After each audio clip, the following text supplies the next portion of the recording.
Hi, I'm Ralph Albert Thomas, CEO and Executive Director of the New Jersey Society of CPAs. And at this Issues Watch Extra, we have two guests. We have Steve McCarthy, who is an accounting lecturer at Kean University here in Union, New Jersey, right, Steve? Yes, correct. And to my left, we have the venerable Jim Hardenberg, our Chief Learning Officer here at the Society. Today, we're going to be talking about the whole aspect of learning. We're in a new triennial reporting period for our members here in New Jersey that began January 1, 2015 and runs through the end of 2017, in other words, December 31st, 2017. And we're anticipating some new changes that are going to be taking place with respect to CPE and how it's delivered, the content and the types of models. And so we're very fortunate to have these two gentlemen here today to share their insights about what they're doing. Steve in the classroom, Jim with our members, and I think in tandem you'll talk about how the landscape is changing with regard to CPE. You know, new technologies are expected to make an impact on the way CPE is delivered in the near future. Steve, you wrote an article recently for the Society, and it appeared in our magazine in our January-February issue of NJCPA, and it was entitled "The Future of CPE Delivery." And you discussed the various types of CPE opportunities that we might soon see. So why don't we start with you, and maybe you could run us through some of the things you talked about in your article and what we, will be looking for. Well, Ralph, thank you. When we talk about the future, some things are here today, and we'll see. And for people of New Jersey, in the high schools and elementary schools right now, we have the PARCC test, which has created a lot of discussion. And so that is a self-assessment test to test students on the core knowledge in the subjects that they have. And people are sort of nervous today about going forward with those PARCC tests.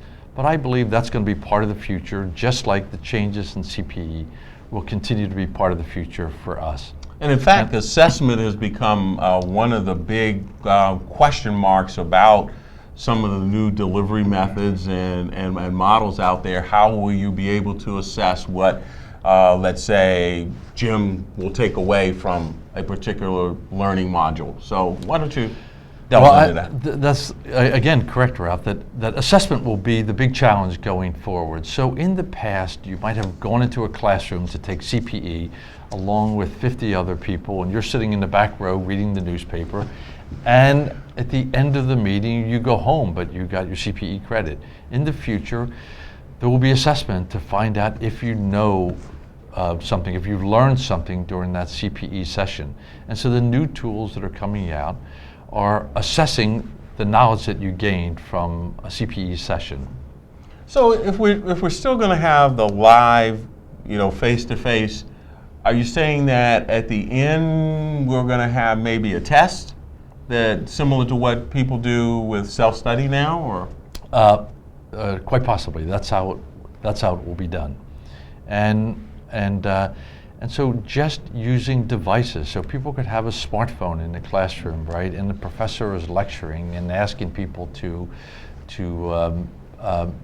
answer a question midway through, at least to show that you're paying attention going through.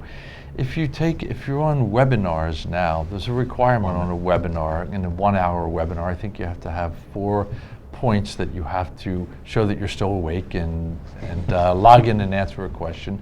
And so we'll see more of that going forward.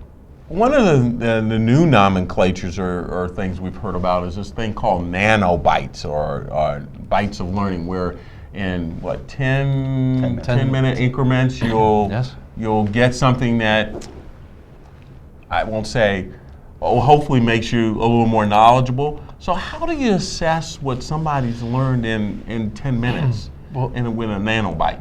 I'd start by saying, first of all, I'm a big proponent in nanobytes. And so it's just 10 minutes of information being provided to you. So it could be auditors are out in the field and there's a change in a tax law that just came out today. And so you could send something out to them, a YouTube video that's a 10-minute video, and talking about a change in the tax law. And right there, you could have them respond, write 40 words or 50 words back about, do you understand what you just learned? And boom, they're assessed. They see a 10-minute video and they're assessed. And I think the millennials will be the one that will embrace that and use it rather than going to a classroom and taking a 4-hour seminar. But they're in most states now, they don't allow nanobites. They don't allow 10-minute segments. Not yet. Yeah. And so that yet. will have to change. I think we have, what, two states, Jim, that have moved or Maryland gravitated? and Ohio. Maryland and Ohio.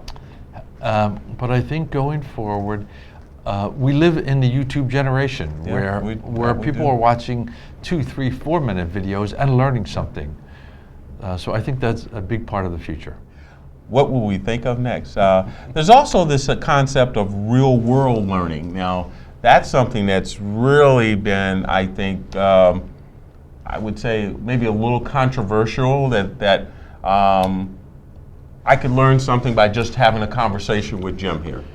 And then Jim's a very smart guy, by the way, as our Chief Learning Officer. But and really, then how would the assessment work in that regard, where Jim and I are sitting down talking about a particular issue? It may be a new pronouncement that came out and whatnot. How do you know? And I also want to think about it in terms of not just how the traditional, educator may assess it, but then how do regulators get comfortable with, like our State Board of Accountancy, that this conversation that Jim and I had, that I really came away with something like that? I think I'm also a proponent of this also, Ralph, but I think initially it will be more of a formalized process than the casual process that you mentioned of you and Jim just having a discussion.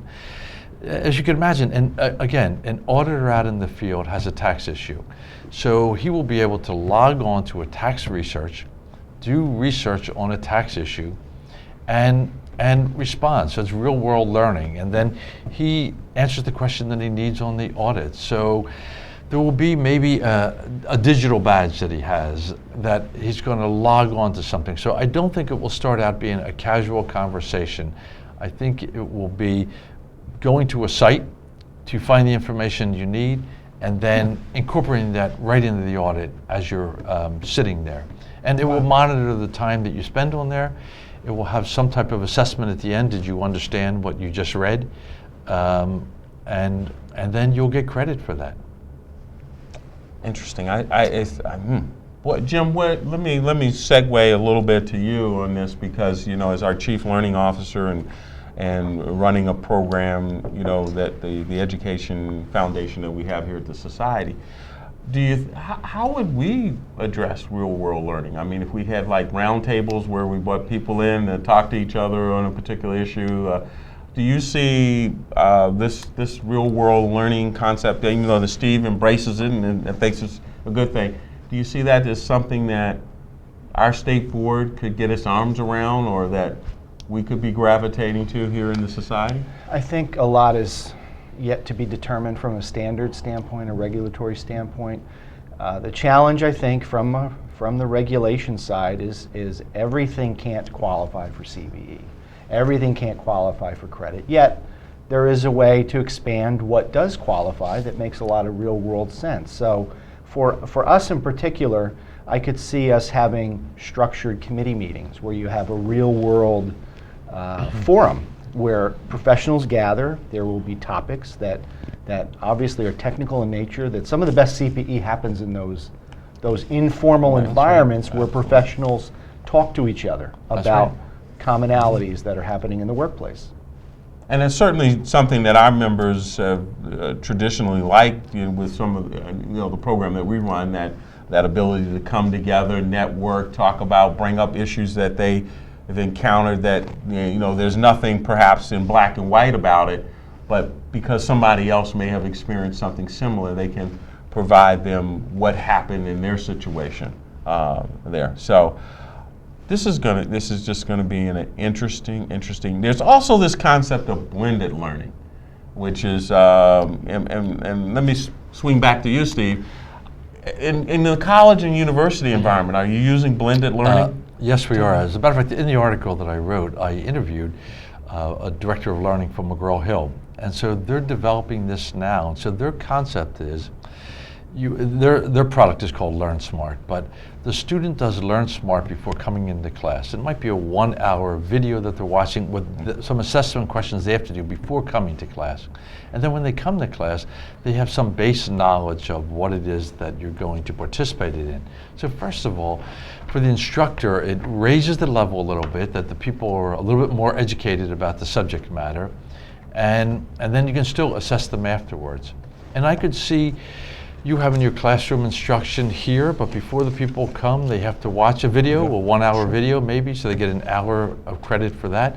And they come into the class, the instructor could have assessment questions that, using some device, they could be answering questions and you could be gauging their learning.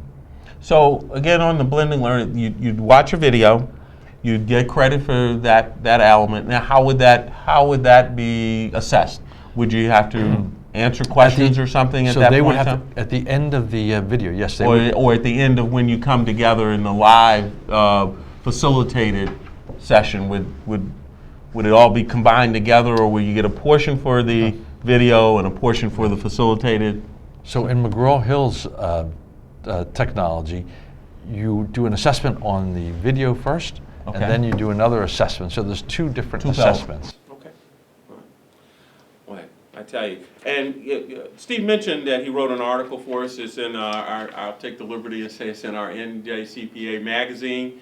It's the January-February 2015 issue. So for those of you who perhaps maybe haven't read it, I challenge you to go back and read it. And if you have read it, go back and read it again, because it's got some really good comments and thoughts in here about the future of CPE delivery.